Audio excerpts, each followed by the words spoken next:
لبيك اللهم لبيك لبيك لا شريك لك لبيك إن الحمد والنعمة لك والملك لا شريك لك لبيك اللهم لبيك لبيك لا شريك لك لبيك إن الحمد والنعمة لك والملك لا شريك لك.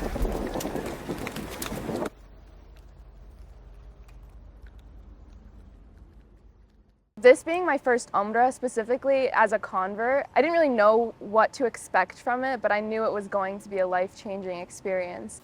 So, was this your first Umrah? This was my fourth Umrah. Yeah, it was my first one actually. This was my first Umrah. You know, when people say like you find Islam for the second time in your life after being introduced to Islam the first time, I think this was finally the time where I'd actually been introduced to Islam. One thing that made this trip so emotional for me specifically is because a lot of people spend their whole entire lives trying to go to Allah's house and do Umrah or Hajj, and subhanAllah, I was able to go within the first 10 months of being Muslim. Allah give you the invitation, accept it.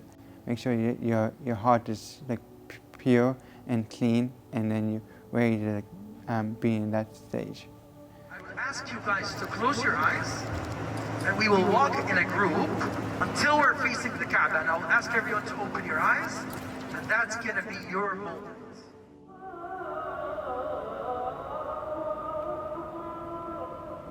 We should be extremely grateful and thankful to Allah subhanahu wa ta'ala that Allah gave us this opportunity. Again, none of us is smart, none of us is rich, none of us did anything to be called to Allah's house.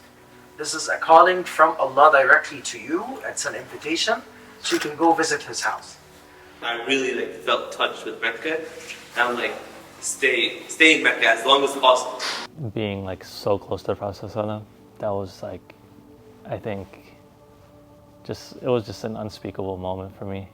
The experience of crying upon your first look of seeing the Kaaba is a feeling that I cannot describe. It's one of the most beautiful views I've ever seen in my life. Seeing it in person and seeing the house of Allah will increase your tawakkul. You will come back knowing and trusting in Allah, because everything happens for a reason, and you will end up trusting that even more, because you will see a reason come out of it, whether that's instant or whether that takes 2 weeks, 1 year, 2 years.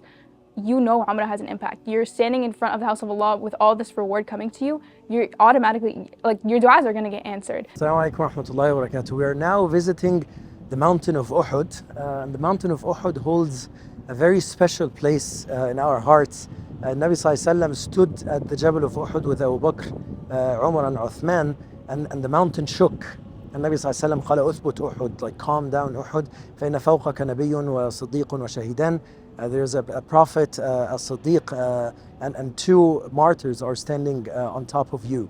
This is where Sayyidina Hamza radiallahu anhu and many of the Sahaba were killed, and they're buried around here. And this is the battle where Nabi Sallallahu Alaihi Wasallam suffered and was injured so badly for this religion to be complete and for it to reach us. So it's an emotional moment to be at the site where these great events took place. Sallallahu Sayyidina Muhammad wa rahimallahu shuhada wa radiya anhum. I feel a lot of the Umrah was very with your companions, and I think that's what made it so special. Don't be afraid to socialize with strangers in Mecca. We're all going there with the same intentions for the same purpose, and we are all one ummah at the end of the day. And I think making those connections is a very special thing that only happens there, and I would say definitely take advantage of that. The only way for us to endure this test is through community, through support, through, again, what you started already, the migration to Allah subhanahu wa ta'ala, surrounding yourself with good company, with good friends, listening to good talk, avoiding the things that deviate you from the path of Allah subhanahu wa ta'ala. And that's something important for us, especially when we're tomorrow, inshallah, about to start our journey to Umrah. And for the trip itself, I really wanted to get closer to my Muslim sisters, especially the ones that I only knew briefly, and I'm really glad that I was going to be rooming with people that I wasn't best friends with. I honestly wasn't around my closest friends, and I kind of liked that a lot because I got to develop close relationships with other like girls on the trip, and inshallah, like I'll carry that on when I'm back.